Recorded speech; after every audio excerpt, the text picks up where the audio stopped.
Então clamou dizendo: Jesus, filho de Davi, tem misericórdia de mim. E os que iam passando repreendiam para que se calasse, mas ele insistia e clamava ainda mais: Filho de Davi, tem misericórdia de mim. Então, Jesus, parando, mandou que lhe trouxessem.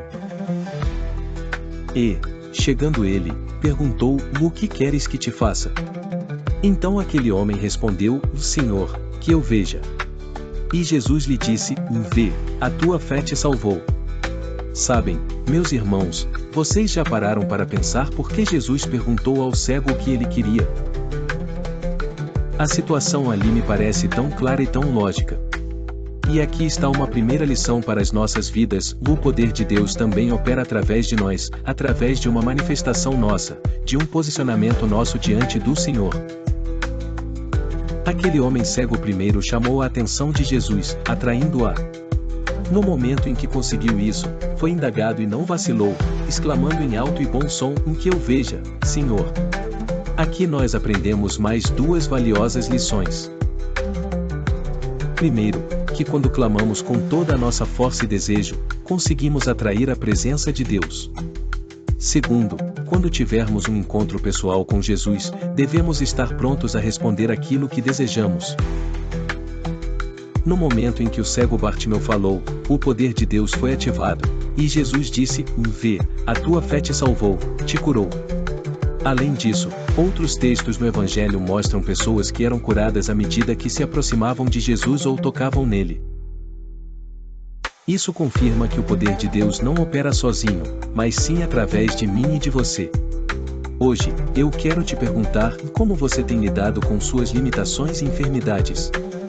Você tem atraído a presença de Deus para a sua vida? Eu quero te convidar a fazer isso ainda hoje. Clame, clame, clame e clame a Deus mais e mais. Atraia a sua presença e, quando Ele perguntar ao seu coração, seja direto e objetivo. Peça a cura e receba pela fé em Cristo Jesus. Sabe, outra lição nisso é que o fato de aquele homem ser cego talvez facilitasse a maneira de ele se concentrar no que realmente importava. Muitas vezes, nossos olhos nos levam a ver aquilo que não devemos, tirando nossa atenção e foco principal. A palavra de Deus em Mateus 15, versos 30 e 31, diz que grandes multidões foram até Jesus, levando coxos, aleijados, cegos, mudos e muitos outros doentes que eram colocados aos seus pés. E ele curou todos. O povo ficou admirado quando viu que os mudos falavam, os aleijados estavam curados, os coxos andavam e os cegos enxergavam. E todo o povo louvou a Deus de Israel. Sabe, meus irmãos, este texto do Evangelho de Jesus nos relata como as pessoas que se aproximavam dele eram curadas. É maravilhoso ler a respeito e perceber o quão poderoso é o nosso Senhor Jesus. A Bíblia relata coxos, aleijados, cegos, mudos e muitos outros doentes. Mas e hoje? Jesus ainda cura todas essas enfermidades? A resposta, sem nenhuma dúvida, é sim. Ele cura toda e qualquer enfermidade. Mas o que me chama a atenção neste texto é que Jesus estava no alto de um monte, e as pessoas iam ao encontro dele. A pergunta para mim e para você hoje deve ser: você tem ido ao encontro de Jesus? Bem, se a sua resposta for sim, eu estou indo ao encontro dele, isso é maravilhoso. Porém, tem uma segunda pergunta: quando eu busco com a certeza de que só ele pode me curar? Que nada ou ninguém é capaz de fazer por mim o que ele pode fazer? Sim, devemos perguntar isso porque as pessoas que foram curadas por Jesus naquele monte na Galileia não tinham nada além do que a esperança no poder do nosso Senhor Jesus.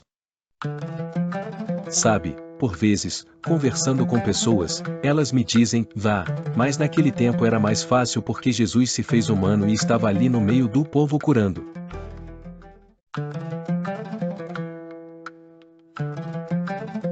Numa manhã clara e ensolarada na cidade de São Paulo, uma jovem chamada Helena levantou-se com uma ansiedade incomum. Ela sentia que algo especial estava prestes a acontecer, embora ainda não soubesse o que era. Helena era uma mulher de fé, sempre buscando interpretar os sinais que a vida lhe oferecia como mensagens divinas. Após um banho rápido e um café da manhã apressado, ela pegou sua bolsa e saiu em direção ao parque que costumava frequentar para suas caminhadas matinais. Enquanto caminhava, Helena refletia sobre um versículo que havia lido na noite anterior: não se deixem vencer pelo mal, mas vençam o mal com o bem.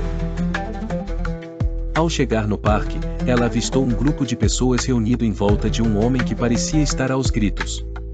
Enquanto se aproximava, percebeu que o homem estava bastante alterado, falando com raiva para uma senhora idosa que claramente estava em aflição. Sem pensar duas vezes, Helena decidiu intervir. Aproximou-se com um sorriso tranquilo e perguntou se havia algo que poderia fazer para ajudar. A senhora, com lágrimas nos olhos, explicou que estava perdida e não conseguia encontrar sua filha. O homem, que a estava repreendendo, resmungou algo sobre pessoas desorientadas ocupando espaço. Helena agradeceu ao homem pelo seu esforço em ajudar e gentilmente sugeriu que ele poderia continuar seu caminho. Depois de algum tempo consolando a senhora e fazendo algumas ligações, conseguiram finalmente contactar a filha da idosa, que estava a caminho para buscá-la. A gratidão no rosto da senhora foi o maior presente que Helena poderia receber naquela manhã.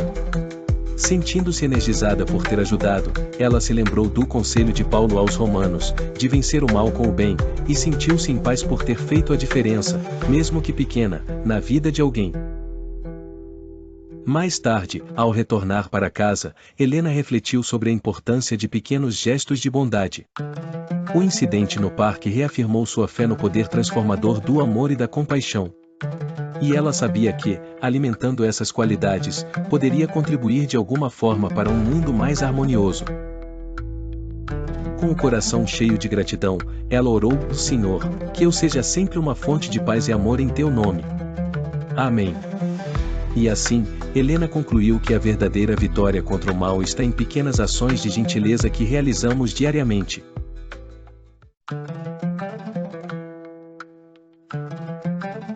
Tu me dás a paz que excede todo entendimento humano, e quando planejo, me mostras que é bem melhor o teu plano. Olá, eu quero convidar você para refletir comigo a palavra de Deus na carta aos Romanos, capítulo 12, versículo 21. Romanos 12h21, a palavra de Deus diz: e não se deixem vencer pelo mal, mas vençam o mal com o bem. Sabe, este é um versículo que conheço desde a minha infância, e quando trago ele à minha reflexão, percebo o quanto eu e você, seres humanos, temos ido contra a direção de Deus para as nossas vidas. É cada vez mais frequente, aliás, ouvirmos afirmações de gente estressada e intolerante do tipo: comigo é assim, bateu levou. Você certamente já ouviu alguém falar uma expressão como essa. Outros que conhecem a palavra, muitas vezes usam: olha, eu sou crente, mas se mexer comigo, sai de baixo. A verdade é que provavelmente eu e você, em alguns momentos de nossas vidas, já agimos dessa maneira. E sabe por quê? Porque estamos cheios do nosso eu, cheios de nós mesmos, e daí, é claro, a nossa natureza pecadora não nos permite perdoar, amar, muito menos entender o que é que Deus quer de nós. Sabe, o versículo anterior a este que lemos diz: e pelo contrário, se o seu inimigo tiver fome, dê-lhe de comer, se tiver sede, dê-lhe de beber. Fazendo isso, você amontoará brasas vivas sobre a cabeça dele. É o que está em Romanos 12h20. Sabe o que Deus nos revela neste texto? É que nós não devemos ter inimigos porque o sangue de Jesus foi derramado por eles também. Você consegue entender isso? Portanto, quando nós temos dificuldade de amar ou de perdoar um semelhante, nós estamos dizendo, em outras palavras, que Deus errou em amar fulano ou em amar ciclano. Pense sobre isso. A receita já nos foi dada. É possível vencer o mal com o bem, e isso é um desejo de Deus para a minha e para a sua vida. Lembre-se, só damos aquilo que temos. Portanto, aproxime-se de Jesus, que é fonte inesgotável de amor, e experimente as vitórias dele a cada dia.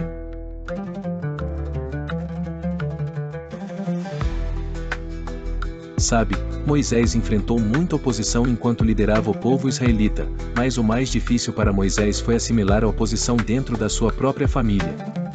No livro de Números, capítulo 12, nós lemos que Arão e Miriam, seus irmãos, aliaram-se ao povo para criticar Moisés. Quando eles fizeram isso, Deus disse: agora escutem o que eu vou dizer. Quando há profetas entre vocês, eu apareço a eles em visões e falo com eles em sonhos.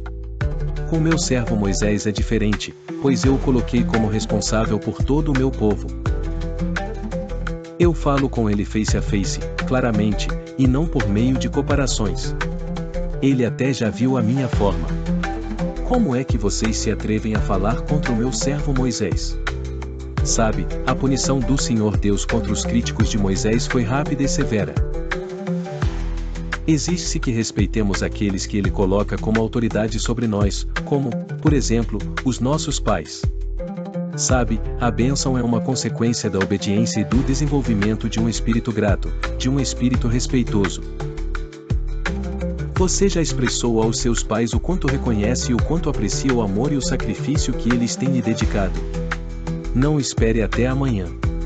Eles precisam ouvir de você isso hoje. Pense nisso. Olá, eu quero convidar você para refletir comigo a palavra de Deus no Antigo Testamento, livro de Números, capítulo 13, verso 1. A palavra de Deus diz: o Senhor Deus disse a Moisés: mande alguns homens para espionar a terra de Canaã, a terra que eu vou dar aos israelitas. Em cada tribo, escolha um homem que seja líder. Sabia, amparados pelo Senhor e agraciados com sucessivos milagres, finalmente os israelitas estavam acampados nos limites de Canaã, depois de uma longa peregrinação pelo deserto.